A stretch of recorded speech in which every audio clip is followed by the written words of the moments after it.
D चौक में पहुंचना था, डी चौक ही मंजिल थी इस पूरे काफिले की। लेकिन सवाल यहाँ पर बहुत ज़्यादा हो रहा है कि आपकी क़यादत, चाहे वो नेशनल असम्बली के हों, सेनेटर्स जैसे आप भी मौजूद हैं, सूबाई असम्बली के हों, टिकट होल्डर हों, जिम्मेदारान हों, वो वहाँ नहीं पहुँचे हैं। वो किधर हैं? मरकजी कत गायब क्यों है?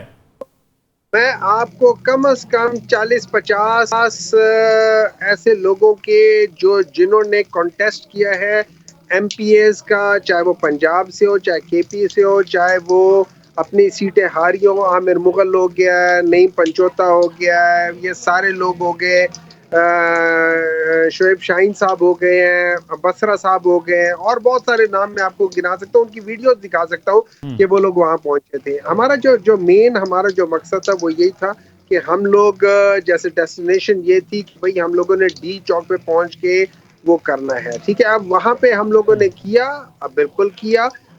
हमें कहा गया था कि आप यहाँ नहीं आ सकते हो, हम वहाँ चले गए, पुरअमन नहीं किया। हालांकि स्टेट ने बहुत ज्यादा हमारे ऊपर तशद्दुद किया और जो झूठ बोला, मैं इसलिए कहता हूँ मोहसिन नकवी इसलिए उसकी बातों पे यकीन नहीं करता। उन्होंने जिस पुलिस सिपाही इन्ना लिल्लाहि व इन्ना राजिऊन जिनकी डेथ हुई है उसके बारे में कहा कि पत्थर से वो है। हालांकि वीडियोस ये सामने आई है कि उनके बेटे के बकौल उनके जो आंसू गैस था उससे उनकी तबीयत खराब हो गई थी और उनको कोई चोट नहीं लगी। उनको किसी के वो साइड पे थे, वो पुलिस के फ्रंट पे नहीं थे और उनका कार्डियक अरेस्ट से उनकी वफात हुई है। लेकिन ये लोग झूठ बोलते हैं और ये उसको PTI के उस लिहाज से डाल रहे हैं कि ये PTI के पथराव से उनकी शहादत हुई है।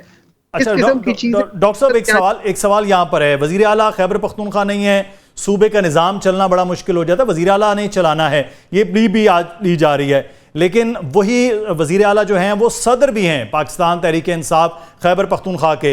एक तो आपकी जमात ने पहले ये चीज़ें अलग रखी थी, जिसके पास ऑफिस है, ऑफिस होल्डर है अगर वो आपकी जमात का, दूसरी जानिब उसके पास कोई जिम्मेदारी है तो वो अलग अलग रहेंगे। ये एक तो तजाद आ गया। दूसरा, वो किस हैसियत में आते हैं वर्कर्स के साथ? क्या वो वजीर आला की हैसियत से इस्लामाबाद में आते हैं, वो सदर की हैसियत में आते हैं? ये थोड़ा क्लियर कीजिएगा।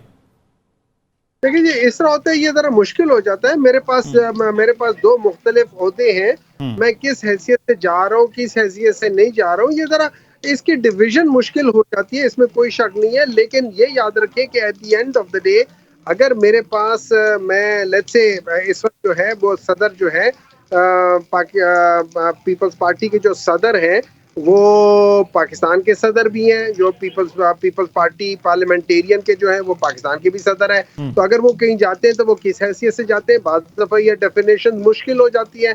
जैसे कोई और भी हो गए, जैसे सर उन पर इल्जाम ये होता है कि वो सरकारी वसाइल इस्तेमाल करते हैं, एम्बुलेंसेज उनके साथ होती हैं, मशीनरी उनके साथ होती है, पुलिस उनके साथ होती है। 11 पुलिस एहलकारों की गिरफ्तारी के हवाले से इस्लामाबाद में कहा गया वो KP पुलिस से उनका ताल्लुक है। देखिए, अगर मुझे बात है, मैं अगर जो मर्जी भी हूँ, मैं अपनी प्राइवेट हैसियत पे भी जा रहा हूँ और मैं गवर्नर हूँ, मैं प्राइवेट हैसियत पे जा रहा हूँ, मेरे साथ मेरा स्क्वाड जरूर होगा। वो सादा कपड़ों में भी हो सकता है और वो पुलिस की वर्दी में भी हो सकता है। वो मेरी प्रोटेक्शन का मेरे साथ रहेगा। अगर मैं इस वक्त मतलब इस वक्त मैं I am already chief minister, लेकिन मैं अपने प्राइवेट किसी उस चीज में जा रहा हूँ, मेरे साथ मेरे गार्ड्स होंगे, वो उसमें कोई ऐसी कोई बुरे तो उनको पकड़ लेना कि ये कर देना और ये कह देना कि ये सारा कुछ सब बकवास है, ये सब झूठ बोल रहे हैं। इनका सिवाय झूठ से इनका कोई और ताल्लुक ही नहीं है।